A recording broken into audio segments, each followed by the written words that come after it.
कई सालों से लंबित जनगणना और जातिगत गणना की प्रक्रिया करीब शुरू होने वाली है। सूत्रों से मिली जानकारी के मुताबिक जनगणना में जाति की गिनती होगी, लेकिन वर्ग की नहीं होगी। इसका मतलब ये हुआ कि जनगणना के बाद यह आंकड़ा नहीं दिया जाएगा कि देश में ओबीसी की संख्या कितनी है।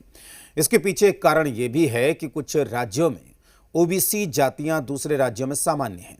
इस जानकारी के आने के बाद बिहार में सियासत गर्मा गई है। कैसे, इस रिपोर्ट में देखिए।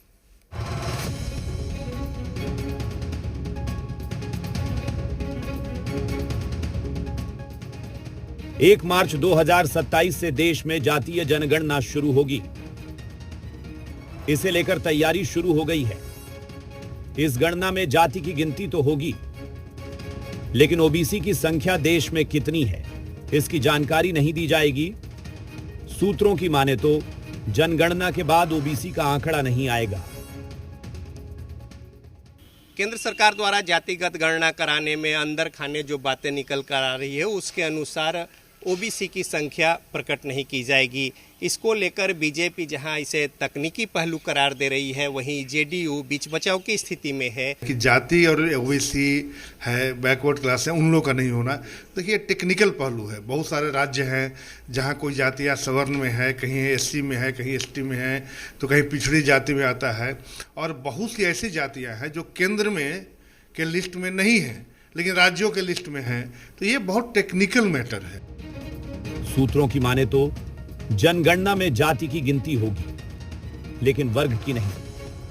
यानी अगर आप ओबीसी हैं तो सरकार यह नोट तो करेगी कि आप किस जाति से हैं, लेकिन यह नहीं बताया जाएगा कि आप ओबीसी वर्ग से आते हैं या नहीं।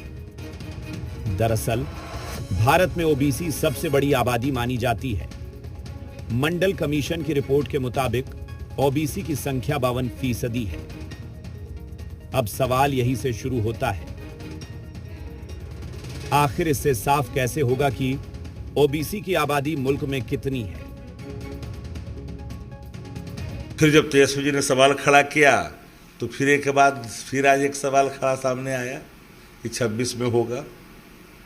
ईबीसी के संख्या हम नहीं बताएंगे, गरीबी गुर्बत बताओगे नहीं, संख्या बताओगे नहीं, तो फिर हम उनका सशक्तिकरण के द्वार कैसे खोलेंगे। नरेंद्र मोदी जी की जातिगत जनगणना कराने में जो उनकी योजना है कि पिछड़ा और अति पिछड़ा की जात को हम सार्वजनिक नहीं करेंगे, राहुल गांधी जी ऐसा होने नहीं देंगे।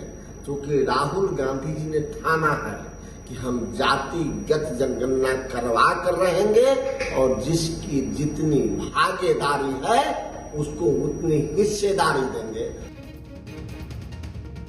इस सवाल में बीजेपी ने तकनीकी पहलू का हवाला देकर पल्ला तो झाड़ दिया, लेकिन जेडीयू फंस गई है। जवाब देने में वो बीच का रास्ता निकाल रही है। देखिए, आदरणीय नीतीश कुमार जी ने बिहार में जातीय गणना कराया और पूरे देश को एक रास्ता दिखाया। अब आदरणीय नरेंद्र मोदी जी ने कैबिनेट में निर्णय लिया, मंजूरी दिया कि अब देश स्तर पर भी जातिगत जनगणना होगी। तो जनगणना जब देश स्तर पर होगी तो सबको पता चल जाएगा किस जाति की कितनी आबादी है, किसकी कितनी संख्या है।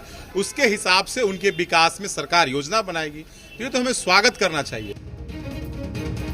ये तो मंडल कमीशन की रिपोर्ट से जाहिर है कि देश की सबसे बड़ी आबादी ओबीसी की है, और अगर सरकार इसका डेटा जारी नहीं करती है तो संभव है इस पर भारी बवाल मचेगा।